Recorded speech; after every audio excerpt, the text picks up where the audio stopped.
말씀을 통해서 믿음의 스케일이라는 제목으로 하나님의 말씀을 증거하겠습니다.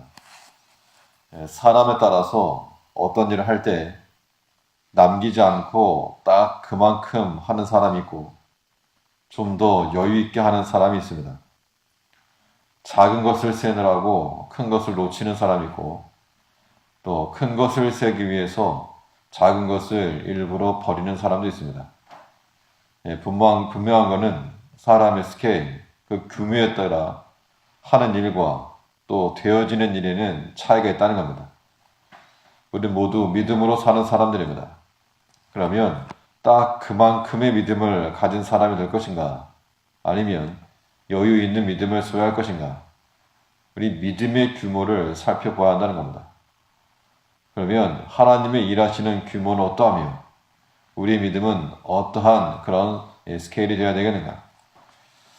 본 말씀을 통해 살펴보면 먼저 하나님은 광대하신 하나님이라고 했습니다. 광대하신 하나님. 그러므로 우리는 믿음의 시야를 넓혀야 할 것을 말하고 있습니다. 우리 믿음의 시야가 넓어지기 위해서는 방법은 하나밖에 없는데 하나님께로 높이 올라가는 겁니다. 땅에 근접해서는 절대 넓은 시야를 확보할 수가 없고 눈앞의 것만 택할 수밖에 없는데 그런데 우리가 거룩한 산으로 올라가서 주 가까이 근접하면 근접할수록 더 멀리까지 내다볼 수 있는 그러한 믿음의 해안을 얻게 된다는 겁니다. 1절에서 여호와는 광대하시니 우리 하나님의 성 거룩한 산에서 극진히 찬송하리로다. 하나님은 광대하시다 하였으므로 이 말에서 하나님의 광대하심이라고 하는 것은 그의 능력과 섭리가 미치지 않는 곳이 없다는 겁니다. 어디에나 하나님의 영향이 미친다는 것은 우리 삶에도 적용이 되어야 됩니다. 이것은 곧 우리가 하나님을 떠나서 하나님 없이 존재할 수 있는 그러한 시간적, 공간적 영역이 없다는 것인데 사람이 범죄하는 이유가 무엇인가? 사람이 미혹에 넘어가는 이유는 하나님으로부터 숨을 수가 있고 또 숨길 수 있다고 생각하기 때문이라는 겁니다.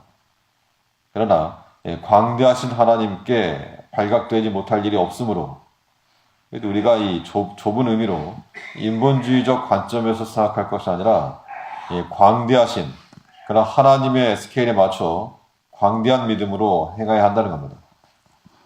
믿음이라고 하는 것은 장차 일어날 일에 대한 확신과 신뢰이므로 우리가 먼 곳을 미리 바라보게 되면 그 믿음만큼 멀리 내다볼 수 있다는 겁니다.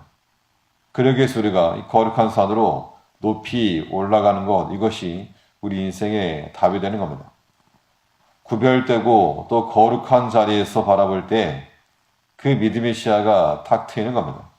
실패하지 않을 선택이 선물로 주어지게 될 것인데 2절에서는 터가 높고 아름다워 온 세계가 즐거워하며 큰 왕의 성 곧 북방에 있는 시온산이 그러하도다. 이것은 터가 높고 아름답다.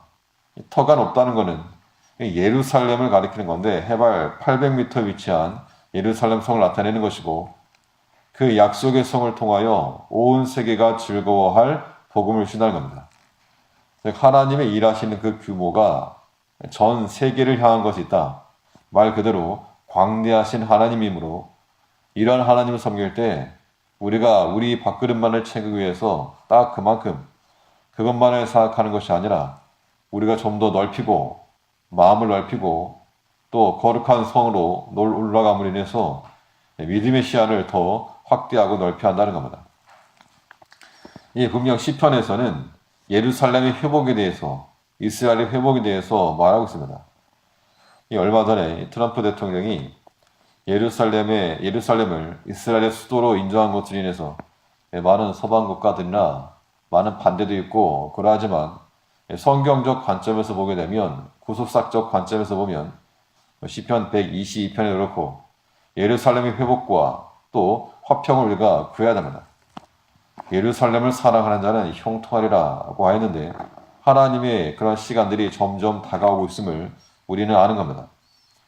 우리가 광대하신 하나님을 섬기는 자들이므로 우리 믿음의 시야가 더 넓어지고 더 깊어지고 더 확대되는 그러한 이 규모를 갖춰야 됩니다.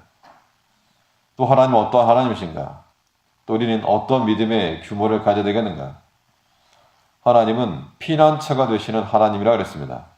그러므로 우리 믿음은 하나님으로까지 연결되어야 됩니다. 피난처 되시는 하나님께 들어가야 안전함을 누릴 수 있다는 겁니다. 가끔 뉴스에 나오는 경우도 있지만 결승선을 앞두고 넘어지거나 또 실수하게 되면 우승의 영광을 얻지 못한다는 겁니다. 우리를 모든 대적과 시험으로부터 안전하게 하시는 하나님께 피하여 들어가지 못하면 그 앞에서 넘어지게 되면 구원함을 얻지 못한다는 건데 3절에서 하나님이 그 여러 궁중에서 자기를 피난처로 알리셨도다.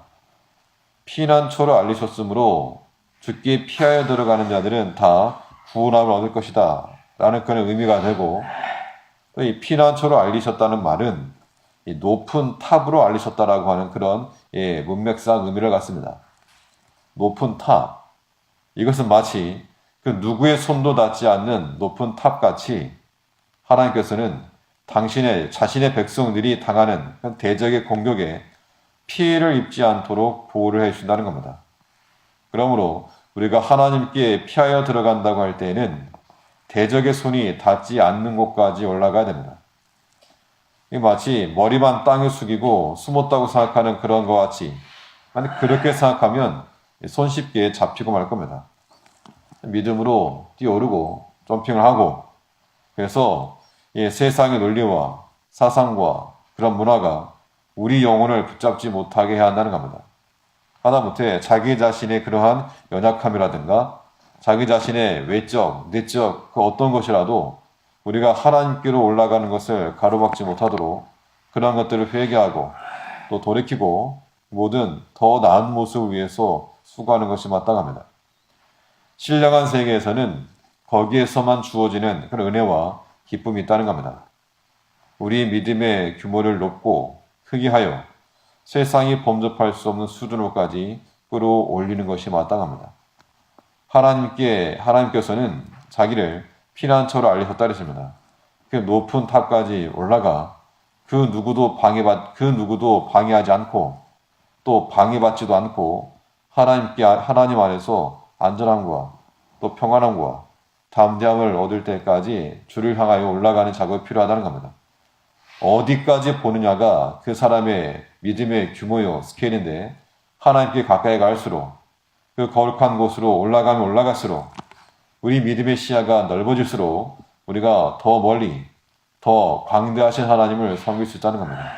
아무쪼록 우리가 그 광대하신 하나님 앞에 속 좁은 자들로 서지 않게 하시고, 또 우리가 할 수 있는 모든 것들 가운데 더 넓은 마음으로 모든 구원의 일을 이루기 위해서 힘을 쓰는 우리가 되어야 할 줄 압니다. 기도하겠습니다. 믿음 안에서 우리를 불러주시고 하나님의 거룩한 자녀 삼으신 아버지, 우리가 이 땅 가운데서 하나님의 자녀로 살기를 원하나 그러나 여전히 육에 속한 것과 우리의 모든 약한 것들이 우리를 사로잡고 우리 뒷발목을 잡음으로 주께 나아가고자 하는 그 모든 일들을 가로막고 있을 때가 많이 있사오니, 이 모든 것들을 다 뿌리치고 우리 피난처 되시는 높은 탑과 같은 하나님께로 피하여 그 어떤 것에도 방해받지 않고 발목 잡히지 않고 오직 하나님을 앙망하며 믿음 안에서 살아갈 수 있는 주의 자녀들 되게 하여 주시옵소서. 광대하신 하나님 앞에 우리가 속 좁은 땅에 속한 것만을 쳐다보지 아니하게 하시고 우리 믿음을 더욱 넓혀 하나님이 기뻐하시는 마음을 가지며 그러한 삶을 살아갈 수 있는 저희가 될 수 있도록 주께서 붙들어 주시옵소서. 오늘 하루 삶 가운데도 주일을 만나게 하시고 그 은혜 가운데 가게 하시고 모든 육신적 고통 가운데 있는 청년들 돌아봐 주시며 이 교회에 필요한 모든 것들 하나님께서 거룩한 은혜 가운데 베풀어 주시옵소서. 우리 주 예수님 이름으로 기도하옵나이다. 아멘. 하늘에 계신 우리 아버지,